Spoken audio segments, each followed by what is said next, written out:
Headline: Brock Pierce's Dark and Disturbing Friendship with Jeffrey Epstein.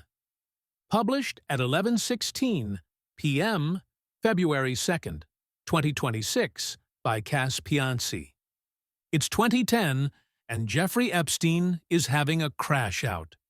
His reputation, already in tatters after his 2008 conviction for procuring minors for prostitution, is spiraling further out of control as outlets and reporters, including The Huffington Post, Julie K. Brown, and Wired, uncover more and more juicy details about his salacious lifestyle.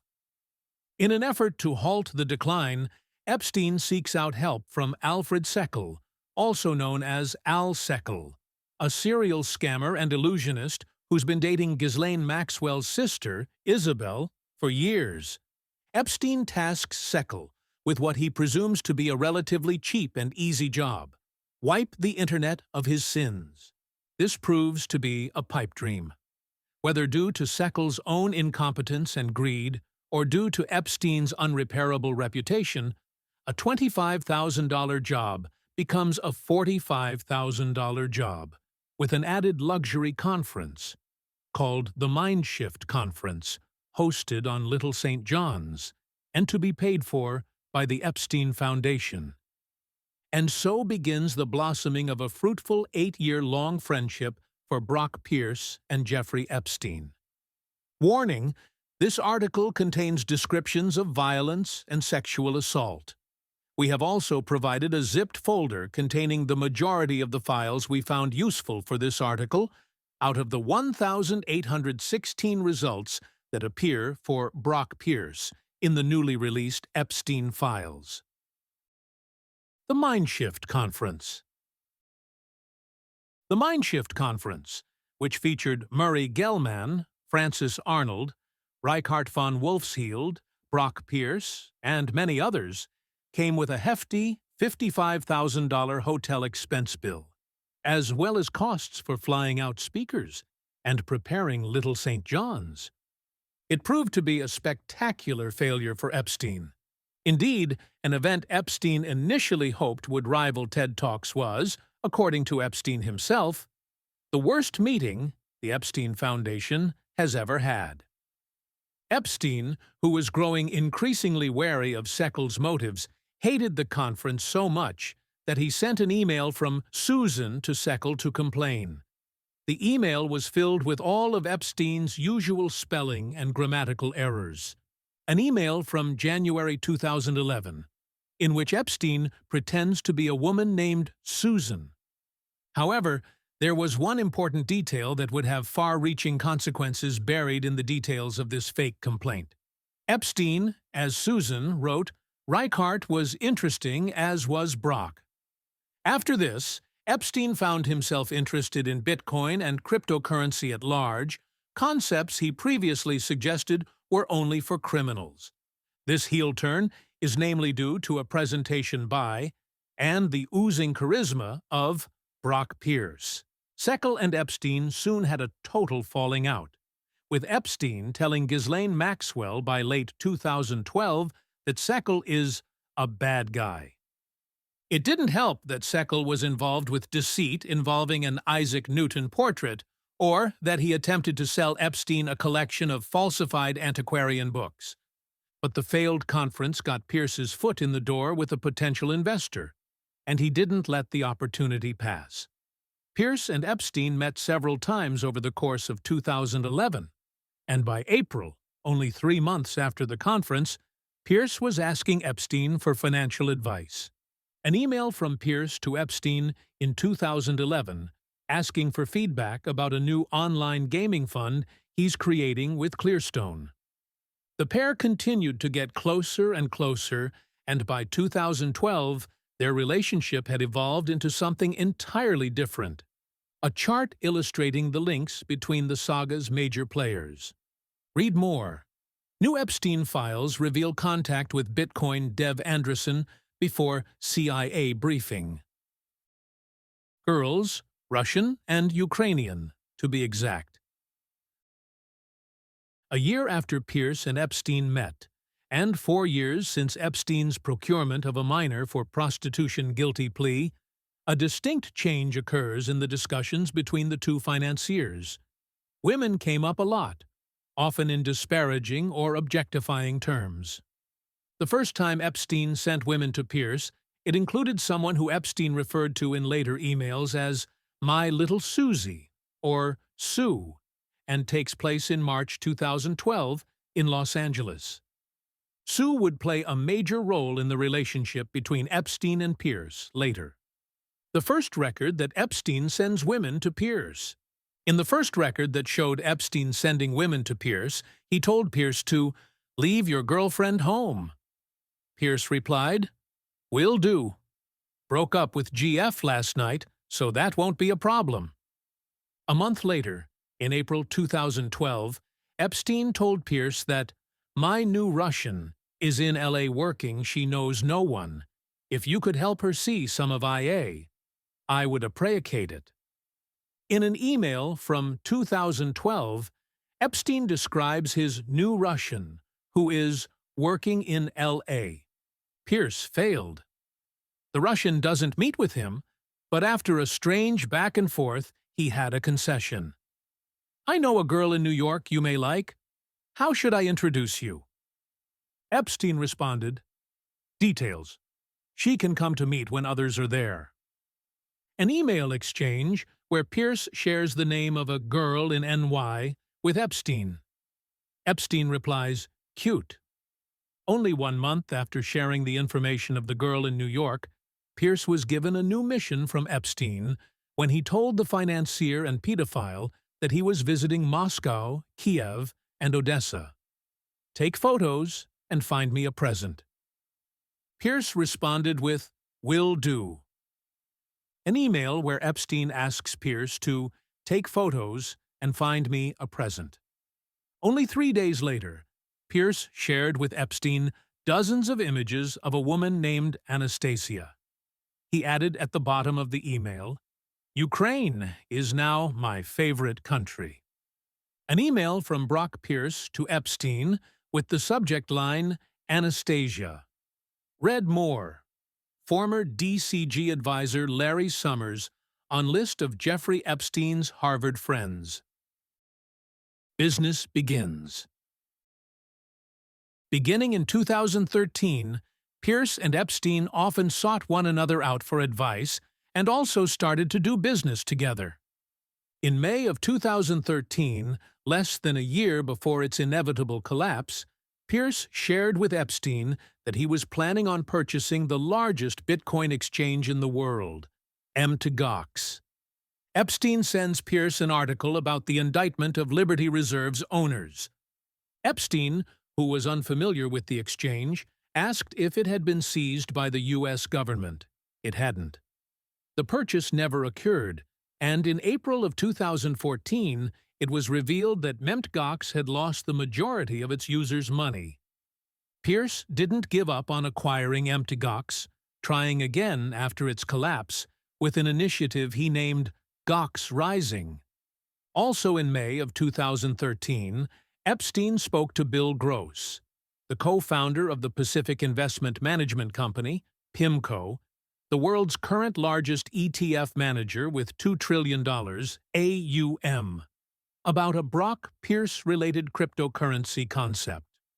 Most likely, this was an early reference to Tether, which was only a year from its launch. An email exchange between Bill Gross of PIMCO and Epstein. By 2014, Epstein was partnering with Pierce on investments and assisting him with his business affairs. For example, Epstein looked over a Noble Bank/Markets Nasdaq agreement, the Puerto Rico-based international financial entity started by Pierce and John Betts that briefly served as the main bank for the stablecoin Tether. Pierce forwarding the Noble Markets Nasdaq agreement to Epstein. The most important partnership between the two came shortly thereafter. A $3 million investment in Coinbase through a fund started by Bradford and Bart Stevens. An email from Bart and Brad Stevens that includes a limited partnership agreement for cryptocurrency partners, 2LP. Perhaps most embarrassing about the Epstein Coinbase investment is that they knew who had put in the money to purchase shares. As Pierce rushed to get the deal closed, he shared one awkward, hurried email. "I need permission to let the founder know who you are." An email from 2014 where Pierce tells Epstein, "We have been actively discussing participating in Coinbase's next round with the founders." The email seemed to be an assurance that no one outside of Pierce, Epstein, and the founders of Coinbase would ever be aware that Epstein had personally been involved, his identity hidden behind a faceless fund. Likely with this in mind, Coinbase accepted the $3 million investment from Epstein. Attempted corporate espionage, legal help, and PIAs. It was clear by 2014 that Pierce and Epstein had become far more than simple business partners and acquaintances. They shared women and investments and spent time together in Los Angeles, New York, and Little St. James. Their back-and-forths were filled with nonchalant references to questionable and seemingly nefarious behavior. In June of 2014, Epstein innocuously asked Pierce, "Do you know the Winklevosses?" Pierce responded he does, to which, out of nowhere, Epstein responded that he was going to send Svetlana to them to get a download of the space. "I prefer not to go through the Silicon Valley gossip mafia." An email exchange between Pierce and Epstein in which Epstein asks about the Winklevoss twins. For what it's worth, the Svetlana that Epstein is sending to the Winklevoss twins was most likely Svetlana Podgyidaeva, a Russian national who refused to speak about her relationship with Jeffrey Epstein. According to the New Zealand Herald, Podgyidaeva is the daughter of a prestigious Russian family that lived in an apartment block associated with the KGB. Meanwhile, strange continuations of unrecorded conversations were splattered throughout their emails. In 2015, Pierce asked Epstein if he was familiar with Jeff Herman, a lawyer who represented several victims of Epstein. Epstein said, "Very bad guy, was suspended from practice." "Do a Google search on me," Pierce insisted. "He's suing 4 of my friends. Any dirt you have could prove helpful." A few months later, in a cryptic, short email from Epstein to Pierce, he simply said, "What was the name of your favorite investigator?" "I forgot." Pierce didn't reply through email. Lastly, and years later, Pierce let Epstein know that he failed to pay his taxes for 5 years and requested legal help. Epstein fell over himself to assist Pierce, advising him to reach out to Alan Dlugash, and insisted that Pierce not speak to any accountants and let his lawyers take care of the problems for him. The tax problems appear to quickly disappear. Alan Dlugash asking Epstein who Brock Pierce is. Read more. Tether founder. Brock Pierce defaults, loses hotel, sues partner. My Little Susie and Polygamy. One of the strangest episodes dotting the Pierce-related Epstein files was the multi-year love story between Pierce and a woman who worked for Epstein named Sue. As pointed out earlier, the first recorded example of Pierce and Sue spending time together is in Los Angeles in 2012. But Sue continued to come up all the way through 2018. In 2015, Epstein described Pierce to Joey Ito as Little Sue's boyfriend. An email exchange in which Joey Ito asks who Pierce is. Epstein describes Pierce as Little Sue's boyfriend. In fact, it appears that, for some reason, Epstein has a distinct interest in Pierce's relationship with Sue. He repeatedly asks Pierce if he's faithful to or cheating on Sue and sends him reminders about important dates related to her. An email exchange in which Epstein tells Pierce it's Sue's birthday, and Pierce thanks him for reminding him. While they stopped mentioning her for several years, she popped up one final time in what was arguably the most obvious example of law-breaking, deception, and odious intentions. Pierce wanted to marry Sue while already being married. He wanted to be a polygamist.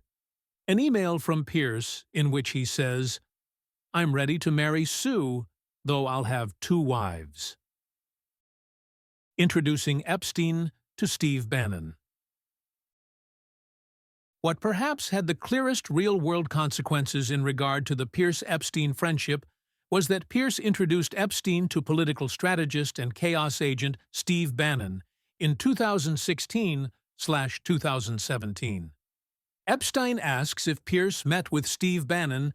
Pierce responds, "Yes, very productive." While both Pierce and Epstein almost always referred to Bannon as Steve, the timeline that Pierce stated lined up thoroughly with his relationship to Bannon. When Bannon worked at Goldman Sachs, they took a majority share in Pierce's company called IGE and installed Bannon as the new head of the company. The business model they incorporated was basically paying Chinese gamers less than living wages to find loot in World of Warcraft and upsell it to Westerners. Within the short amount of time that Bannon and Epstein were friends, they spent a lot of time together and plotted all kinds of fantastical ploys and plots, from new cryptocurrencies to disrupting the dollar hegemony. It's unclear who influenced who more, Steve Bannon and Jeffrey Epstein taking a selfie together. Coinbase cash out. Just over a year before Epstein's final arrest, in 2018, Bradford Stevens reached out to Epstein's lawyer, Darren Indyke, in an attempt to purchase back the Coinbase shares that Epstein still controlled. The transaction didn't go as smoothly as Stevens hoped, as he started his offer at only $15 million, a $12 million profit on Epstein's initial investment. An email from Bradford Stevens to Darren Indyke offering $15 million for Epstein's Coinbase position. Epstein refused. He asked for $11 million for half his position, and then more and more. Eventually, Stevens handed over $15 million for half of Epstein's position. The other half Epstein held on to, planning to let it ride until an eventual IPO. If the Epstein estate did hold its Coinbase position through until the IPO, it's possible that his initial $3 million investment, thanks to Brock Pierce, netted his estate over $100 million. An email from Pierce to Epstein that says, "Brad Stevens says they wired $15 million for half your Coinbase position yesterday."